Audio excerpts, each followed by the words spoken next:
களங்கம் இத்துலகம் கழிப்புறமை நெறி விளங்க என்னுள்ளே விளங்குமை பொருளே மூவிரு நிலையின் முடிநடு முடிமை ஓவர விளங்கும் பொறுமைமை பொருளே எழுநிலை இசையே என் குரு ஆகி வழுநிலை நீக்கி வயங்குமை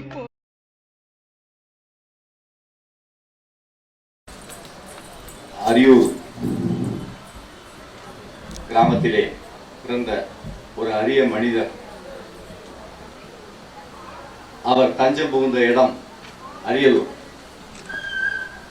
அரிய மனிதர், அரியூரில் பிறந்தவர், அரியலூரில் தஞ்சம் புகுந்தவர். இன்று அரியலூர் மண்ணிலே மறைந்ததாக சொல்லப்படுபவர். ஆனால் எங்களுக்கு அவர் மறைந்ததில் அப்படிங்கிற அந்த வார்த்தையை சொல்லும் போது அதில் உடன்பாடு இல்லை. ஏன் அப்படின்னா, ஐம்பூதங்களில் நாம் கரைகிறோம். நிலம், நீர், காற்று, ஆகாயம், நெருப்பு, இவற்றில் பிறந்து திரும்பவும் அதற்குள்ளதான் அடக்கமாயிருக்கிறோம். அதனால யாருமே என்னைய பொறுத்த வரைக்கும் சொல்றேன், இறப்பது என்பது நடவாத ஒரு விஷயம். எப்போ இறப்பு வரும் ஒரு மனிதனுக்கு அப்படின்னு கேட்டா, இந்த சமுதாயத்திற்கு அவர் எந்த பணியுமே செய்யவில்லை என்றால் அவர் பிறந்தும் இறந்த மனிதனே.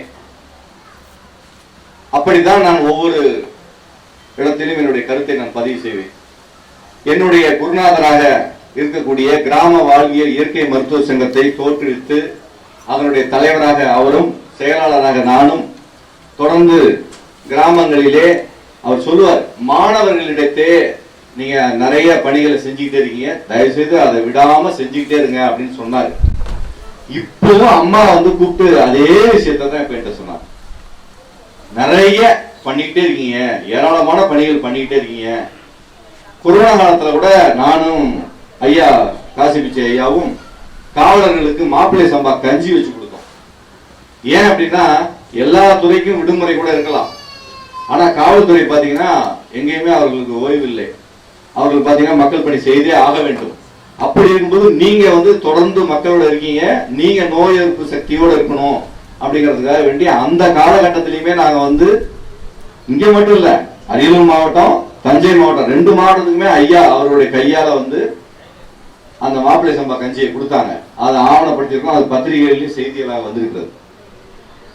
இப்படி தன்னுடைய வாழ்நாளிலே அவர் படுத்து கொண்டிருக்கும் போது கூட அவரை நானும் எனது துணைவியாரும் சந்திக்க வந்தோம். அப்போது கூட அவர் சொன்ன விஷயம், நீங்க தொடர்ந்து மக்களுக்கு, மாணவர்களுக்கு, பள்ளி குழந்தைகளுக்கு தொடர்ந்து இந்த கருத்துக்களை கொண்டு சென்று கொண்டே இருக்க வேண்டும், என்னுடைய வழித்தோன்றலாக நீங்கள் இந்த வேலையை செய்து கொண்டே இருக்க வேண்டும் என்று சொன்னார்கள். ஒரு பேருண்மை என்னன்னா, 1941 பிறந்திருக்காரு. சுதந்திர போர் நடப்பதற்கு முன்னாடியே அவர் பிறந்திருக்கிறார். அவர் இந்த கால்நடை துறையிலே அவர் பணிபுரிந்தார். நம்மாழ்வார் ஐயா அந்த உர மேலாண்மை துறையில பணிபுரிந்தார். 2 பேருமே பாருங்க, இவர் ஐயா இயற்கை வாழ்வியல் இயக்கத்தினுடைய தலைவராக காசி பிச்சை ஐயா இருக்கிறார். நம்மாழ்வார் ஐயா அதனுடைய செயலாளராக இருக்கிறார். அப்போ 2 பேருக்குள்ள ஒரு ஒப்பந்தம் என்ன போட்டிருக்காங்கன்னா, அதாவது நாம படிச்சிருக்கிறோம், இந்த துறையில நடக்கக்கூடிய அநீதிகள் இது எல்லாமே மண்ணுக்கு எதிரான விஷயம். இவர் தான் எழுதியிருக்காரு வெண்மை புரட்சியில, அந்த ஊசியெல்லாம் போடுறதெல்லாம் தப்பு, சினை ஊசியெல்லாம் பயன்படுத்தக்கூடாது, அது மலட்டுத்தன்மை ஏற்படுத்தும். இன்னைக்கு எவ்வளவு பெரிய இடத்துல நாம நிக்கிறோம். இன்னைக்கு யாருக்காவது இயற்கையான முறையில டெலிவரி சொன்னாலே அது ரொம்ப வியப்பா பார்க்க வேண்டிய நிலைமை இருக்கு. என்னாச்சு, 3 மாசம் ஆச்சு, இன்னும் கருத்தரிக்கலையா, உடனே ஓடிப்போ, கருத்தரிக்கு மையத்துக்கு போ, உடனே பிள்ளைய பத்துக்கு 50 விஷயத்த பணத்தை கட்டு அப்படிங்கிற விஷயத்த அவர் எத்தனை ஆண்டுகளுக்கு முன்னாடியே சொல்லியிருக்கிறார், பதிவு செஞ்சிருக்கிறார் பாருங்க. அவர் துறையில வேலை பார்த்துக்கிட்டு அவர் துறையை பற்றியே அதுல நடக்கக்கூடிய அநீதிகளை பூரா புத்தகங்களாகவும் கருத்துக்களாகவும் இயற்கை வாழ்வியல் தொண்டாகவும் எடுத்து சொல்லிக் கொண்டே இருந்தார். அந்த வகையிலே அவருடைய தொண்டுல தான் நான் 29 ஆண்டுகளாக பயணம் செய்து கொண்டு இன்னைக்கு ஓருடைய கலாச்சாரத்துக்கு நான் வந்திருக்கேன். ஒரு வேட்டி, ஒரு சட்டை, ஒரு துண்டு, இதுதான் என் ப்ராப்பர்ட்டி. தெரிஞ்சு போனாதான் அடுத்த உடை. இப்படி எல்லாரும் இருக்க சொல்லல. புரிஞ்சிக்க வேண்டிய விஷயம் என்னன்னா, பருத்தி ஆடைகளை அணியணும். எத்தனை பேர் நம்ம அணிஞ்சிருக்கிற உட்கார்ந்து இருக்கிறோம், எத்தனை பேர் பருத்தி ஆடை அணிஞ்சிருக்கிறோம்? இல்ல. அப்போ ஏதாவது ஒரு சிந்தனையாவது நம்ம வந்து வாழ்க்கையில பயன்படுத்துறோமா அப்படின்னு பார்த்தா இல்ல. நாங்க 100% இயற்கை வாழ்வியலோடு இருக்கிறோம். ஐயா வந்து நம்ம இயற்கை இல்லம் இங்க இருந்து பக்கத்துல கீழக்கோட்டாங்குச்சி கிராமத்துல இயற்கை இல்லம் கட்டியிருக்கிறோம். அந்த இயற்கை இல்லத்துல சுண்ணாம்பு பயன்படுத்தி கட்டணும். மரபு கட்டுமானத்துல நம்ம அந்த முறையில செய்த போது இது வரைக்கும் எங்க வீட்டுக்கு மின்சார கட்டணமே வரல. நீங்க எல்லாம் மின்சார கட்டணம் ஏறி போச்சுன்னு சொல்லி நாங்கள் ஒரு போராட்டமும் ஒரு பக்கம் பண்ணுவோம் மக்களுக்காக, அது ஒரு பக்கம் நடந்துட்டு இருந்தாலும் எங்க வீட்டுக்கு மின்சார கட்டணம் வரல. அப்ப மின்துறையில இருந்து வந்து ஆய்வு பண்றாங்க, எப்படி உங்க வீட்டுக்கு மின்சார கட்டணம் வரல அப்படின்னு. அப்ப அதற்கான விளக்கங்களை எல்லாம் நாம் பயிற்சிகளை எல்லாம் கொடுத்து கொண்டு இருக்கிறோம். அப்ப அது ஒன்றெல்லாம் இருக்கிறது இயற்கையில, நாம அதை புரிந்து கொள்ளவே இல்லை. அப்ப மின்சாரம் பயன்படுத்துறீங்களா இல்லைன்னா பயன்படுத்துறோம். அரசு கொடுக்கக்கூடிய 100 யூனிட்டுக்கு மேல எங்க மின்சாரம் வரதில்லை, அதுவும் கூட எங்களுக்கு செலவாகிறது இல்லை. நிறைய காரணங்கள்லாம் இருக்கு. எங்க வீட்லயும் மின்விசிறி எல்லாம் ஓடுது, சவப்பெட்டியெல்லாம் நாங்களும் வச்சிருக்கோம், சவப்பெட்டி தான் பிரிச்சு வச்சிருக்கோம். அந்த சவப்பெட்டியால தான் எங்க அம்மாவே இறந்தாங்க, அதை நினைவா வச்சிருக்கோம். அப்படியெல்லாம் வந்து நாம இருக்கும்போது நிறைய கருத்துக்களை வந்து மக்களுக்கு சொல்வதை விட செயல்படுத்தி காண்பிக்க வேண்டும் என்ற அடிப்படையிலே நாம் தொடர்ந்து அந்த பணிகளை செய்து கொண்டிருக்கின்றோம். இப்ப பாத்தீங்கன்னா ஐயா வந்து 2011ஆம் ஆண்டுல தனது 70வது அகவை தினத்தை முன்னிட்டு அன்னைக்கு வந்து தனது பேர குழந்தைகளுக்கெல்லாம் காதணி விழா நடத்தினார்கள். அந்த விழாவிலே தான் எழுப்பப்பட்ட சிலை தான் அது. தான் உயிரோடு இருக்கும் போதே தனக்கு சிலை எழுப்பியவர் அவர். அடுத்தது அவர் வந்து அதற்கு முன்பாக அந்த காதணி அப்படிங்கிற ஒரு விஷயத்தை தவறாக புரிந்து கொண்டதாகவும், அதற்கப்புறம் அதனுடைய தத்துவத்தை புரிந்து கொண்டு அந்த காதணி விழா வந்து செய்ய வேண்டும் என்று ஏற்றுக்கொண்டவர். அதான் ஒரு மகாத்மான்னு சொல்லுவாங்கல்ல, மகாத்மா ஏன் மகாத்மான்னு சொன்னாங்கன்னா தான் செய்த தவறுகளை ஒத்துக்கொண்டவர்.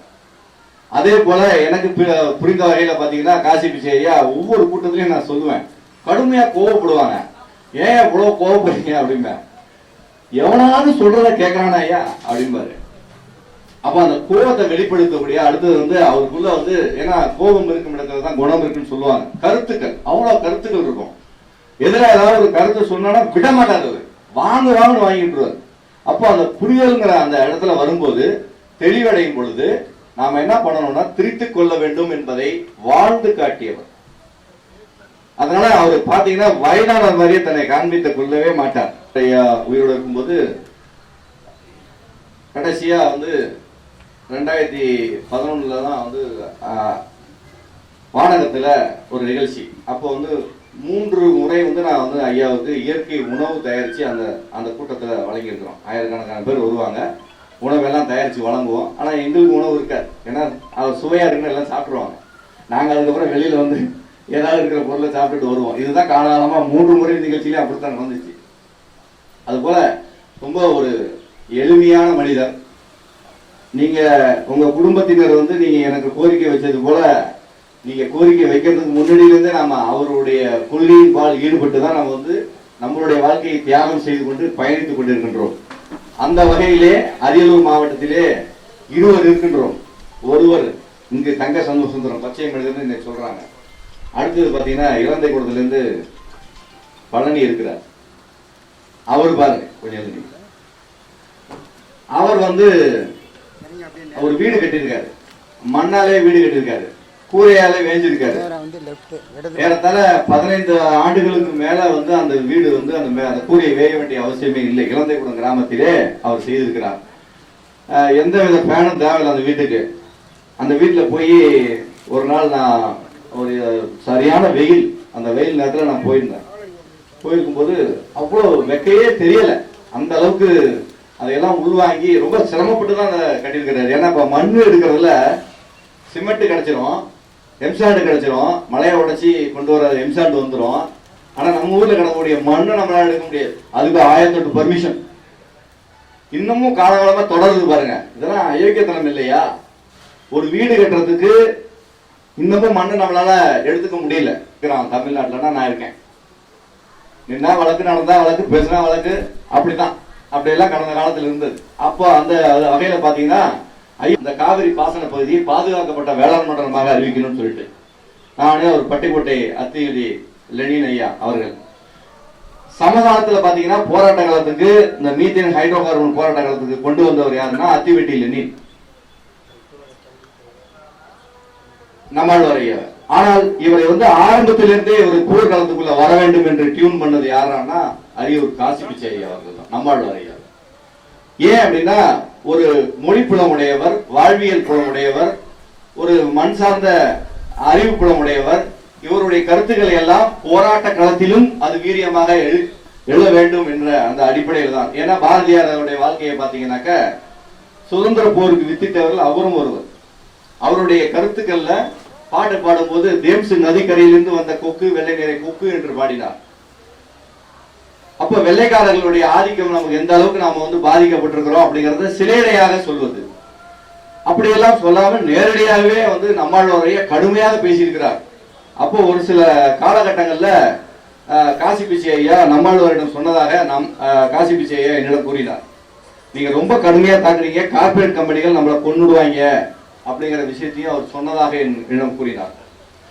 அப்போ அவருக்கு வெளிநாடு ஜெனீவா சென்று நீதிமன்றத்திலே வாதிட்டு வரும்போது வேப்பம் மரத்திற்கு காப்புரிமை பெறும் பொழுது அவருக்கு அங்கேயே அவருக்கு விஷம் வைத்ததாக சொல்கிறார்கள். அது எந்த அளவுக்கு உண்மை என்று எனக்கும் இதுவரைக்கும் தெரியவில்லை. ஆனால் அதிலிருந்து அவருடைய உடல்நலம் பாதிக்கப்பட்டது என்பது தெரியும். அத்தி வெட்டியிலே நம்மாழ்வாரையே இறக்கிறார்.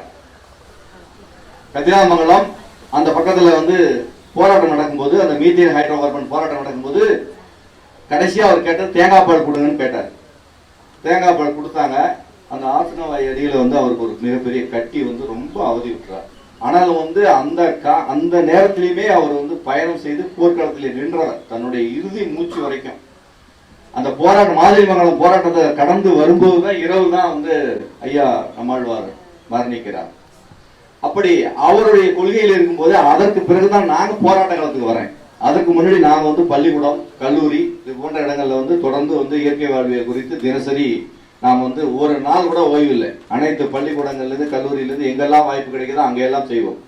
அதே போன்று இப்ப நான் காசி பிச்சை ஐயா கடைசியாக எங்களோடு கலந்து கொண்ட நிகழ்வு கொரோனா காலத்திலே நாம எல்லாம் வந்து இந்த கொரோனாவிலையும் வந்து பணியாற்றின இந்த சமூக சேவகர்கள்லாம் இருக்காங்கல்ல, தன்னுடைய உயிரையும் துச்சமிட மதிச்சு மக்களுக்கு உதவி செய்தவர்கள் எல்லாம் ஊக்கப்படுதுங்கிறதுக்காக நாங்க என்ன பண்ணோம், கல் உரல் வழங்கணும். கல் உரல்னா இந்த இஞ்சி பூண்டு அடிக்கிற கல் நீங்க சொல்லுவீங்கல்ல, அதுதான்.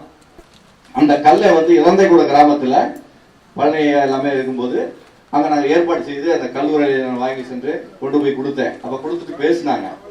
அந்த கருத்துக்களை எல்லாம் பேசும்போது பாத்தீங்கன்னா அந்த ஆழமா அந்த பழைய நினைவுகளை பூரா நீங்க தான் எடுத்துட்டு போறீங்க, வெறுமனே மேடையில பேசாம அப்படின்னு சொன்னாங்க. சமீபத்துல பாத்தீங்கன்னா ஒரு 133 பேருக்கு வந்து இந்தியா முழுக்க தேர்வு செய்து தன் வாழ்நாளில் மது போதை அறியாதவர்களுக்கு விருது வழங்கினோம். மாமனிதனுக்கு விருது வழங்கினோம். அந்த விருது வழங்கும் போது அப்பவும் நாங்க கல்லூரல் கொடுத்தோம், துணிப்பை கொடுத்தோம். அந்த நிகழ்ச்சியில ஒரு இடங்கள்ல கூட நாங்க பிளாஸ்டிக்கை பயன்படுத்தல, மழை நீர் தான் கொடுத்தோம். அனைவரும் வந்தா அனைவருக்குமே மழை நீர் தான் வழங்கினோம். அது போல வந்து நம்ம முடிந்த வரைக்கும் நம்மளால இப்ப எங்க வீட்டுல எல்லாம் சேர் எல்லாம் போட்டு நாங்க சாப்பாடு யாருக்கும் பரிமாறல, எல்லாத்தையும் பந்தியில் கீழே உட்கார வச்சோம். அப்போ ஒரு வயதானவர் 80 வயது இருக்கும், அவர் நாம் தமிழர் கட்சியில் இருக்கிறார். அவர் வந்தாரு, ஐயா என்னால உட்கார முடியாது, எனக்காக ஒரு சேர் ஏற்பாடு பண்ண முடியுமா அப்படின்னு. அப்ப நான் சொன்னேன், நீங்க சாப்பிட்டு முடிச்சுட்டு வரும்போது உங்க உடம்புல இருக்க உபாதைகள் பூரா நிச்சயமா போயிடும், கொஞ்சம் சிரமப்பட்டு அந்த தூணை பிடிச்சிட்டு உட்காந்துருங்க அப்படின்னு. உட்கார்ந்தாரு, சாப்பிட்டாரு, கை கழுவல, கந்து கட்டி பிடிச்சிட்டாரு. உண்மையிலேயே என் உடம்புல இருக்க தொந்தரவு பூரா குணமாயிடுச்சு அப்படின்னாரு. என்ன பண்ணோம்னா இயற்கையான உணவு, அந்த உணவு கொடுத்தோம். ஐயா கூட தலைவர் ஐயா கூட சொன்னாங்க, இங்க இருக்கக்கூடிய உணவு முறைகள் எனக்கு பிடித்தம் இல்ல, அதுல உடன்பாடு இல்லாவிட்டாலும் அப்படின்னு சொன்னாங்க. அந்த உணவுலையுமே அதாவது நாம அடுப்பில் ஏற்றிய உணவாக இருந்தாலும் அடுப்பில் ஏற்றாத உணவாக இருந்தாலும் இயற்கை உணவாக வழங்க வேண்டும். அரிசி எல்லாமே தேர்வு செய்து ஒவ்வொரு அரிசியும் சீரக சம்பா அரிசி. அது எங்கன்னா துறையூர் பக்கத்துல, அங்கதான் வந்து அந்த அதாவது குப்பம்பட்டி, அந்த குப்பம்பட்டிங்கிற கிராமத்துல வந்து ஜீரக சம்பா வந்து ஒரு மண்ணுக்கான ஒரு காப்புரிமை பெற்ற ஒரு அரிசி ரகம். அது அந்த ஊர்ல இருந்து அந்த அரிசியை வர வச்சு நாங்க அந்த சாப்பாட்டை வழங்கியிருந்தோம். சாப்பிட்ட உடனே ஜீரகம், அது பாருங்க சீரகம்னு வச்சிருக்கான். அகத்தை வந்து சரி செய்யறதுக்குண்டான அரிசி ரகம். அது போல ஒவ்வொன்றா பார்த்து பார்த்து அந்த உணவெல்லாம் வழங்கின உடனே சாப்பிட்ட உடனே எனக்கு உண்மையிலே வந்து இத்தனை நாள் 20 வருடங்களுக்கு மேலாச்சு நான் கீழே அமர்ந்து, இன்னைக்கு நான் கீழே அமர்ந்து சாப்பிட்டேன் அப்படின்னு சொன்னாங்க. இது போல சொல்லிக் கொண்டிருந்தால் நாம் சொல்லிக் கொண்டே இருக்கலாம். இன்னும் நிறைய பேர் வந்து தங்களது கருத்துக்களை எல்லாம் பதிவு செய்ய வேண்டியிருக்கிறது. அதாவது ஐயாவுடைய குடும்பத்தினருக்கு நான் ஆறுதல் சொல்லலாம் வந்து வரல, தேர்தலும் சொல்ல மாட்டேன். ஏன்னா நானும் ஒரு தேர்தலில் ஒரு வேட்பாளரா போட்டிட்டு தொடர்ந்து 2வது முறையா அந்த அரியலூர் தொகுதியில் நின்னேன். சரிங்களா? ஏன்னா நம்ம கருத்தை சொல்லக்கூடிய இடமாக ஒவ்வொரு இடமும் இருக்க வேண்டும், அந்த வாய்ப்பை நாம் பயன்படுத்த வேண்டும் என்ற அடிப்படையில் தான். அதனால ஐயா மறைந்து விடவில்லை. இங்க இருக்கக்கூடிய ஒவ்வொருவரும், குறிப்பாக இளைஞர்கள் தான் வயதானவர்கள்லாம் 10 வருஷம் பேசுவீங்க, 5 வருஷம் அப்புறம் போயிருவீங்க. ஆனா நாங்க இளைஞர்கள் இருக்கிறோம் அவர் பின்னாடி. அவருடைய கருத்துக்களை உள்வாங்கி கொண்டு அவர் குடும்பத்திலிருந்து வராமல் பிற குடும்பத்திலிருந்து வர வேண்டும். அது எல்லாரையும் ஒரே குடும்பமா பார்த்திருந்தாலும் கூட நாம வெளியிலிருந்து உருவாகும் போதுதான் அதுக்கு மதிப்பு ஜாஸ்தி. ஏன் அப்படின்னா அவங்க குடும்பத்திலிருந்து வாரிசு உருவாயிடுச்சுன்னு சொல்லுவாங்க. அப்படியெல்லாம் இல்லை. ஐயாவுடைய வாரிசுகளாக நாங்கள் எங்களுடைய பணியை தொடர்ந்து தொய்வில்லாமல் செய்வோம் என்று கூறி விடைபெறுகின்றேன். நன்றி, வணக்கம். மழலையின் தேன்மொழி செவியுறும் போதும் மாண்டவர் எம்முடன் வாழ்ந்திடக்கூடும்.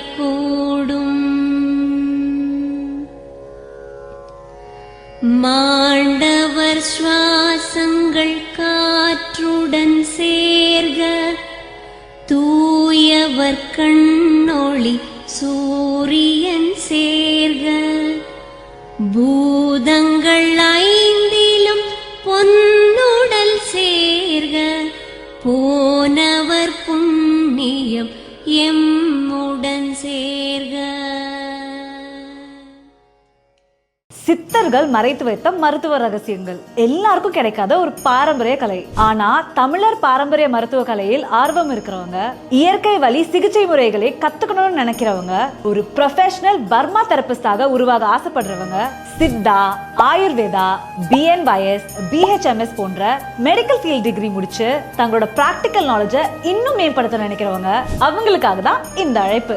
அரியலூரின் புகழ்பெற்ற பாரம்பரிய மருத்துவ மரபில் பர்மா ஆசான் ஹீலர் பழனிசாமி அவர்களின் நேரடி ட்ரைனிங் அண்ட் கைடன்ஸ்ல சித்தரியல் குருகுலத்தில் சித்தா பர்மா ட்ரைனிங்க்கு அட்மிஷன்ஸ் ஓபன் ஆயிருக்கு. 15 வருடம் அனுபவத்தோடு சித்த மருத்துவம், பர்மம், சைக்காலஜி, தொக்கணம், நாடி பரிசோதனை, பிரீதிங் மெத்தட், சித்த மருந்து தயாரிப்பு வரை பல பாரம்பரிய சிகிச்சை முறைகளை ஹேண்ட்ஸ் ஆன் பிராக்டிகலா கத்துக் கொடுக்கிறோம். மேலும் ஓலைச்சுவடி, கல்வெட்டு, தொல்லியல் சான்றுகளோடு பாரம்பரிய மருத்துவ அறிவுகளையும் மாணவர்களுக்கு சொல்லி தருகிறோம். இங்கு தியரி விட பிராக்டிகல் ட்ரைனிங் தான் இம்பார்ட்டன்ஸ் அதிகம். ஏற்கனவே பல மாணவர்கள் இந்த கலையை கற்று சக்சஸ்ஃபுல் பர்மா தெரபிஸ்டா பிராக்டிஸ் பண்ணிட்டு இருக்காங்க. சிலர் தனியாக கிளினிக் ஆரம்பிச்சு நல்ல வருமானமும் சம்பாதிக்கிறாங்க. Online and offline classes available. Training fees monthly just 6,000 only. Seats ரொம்ப லிமிட்டட். இன்னைக்கே உங்க சீட்டை ரிசர்வ் பண்ணுங்க. கால் now 63828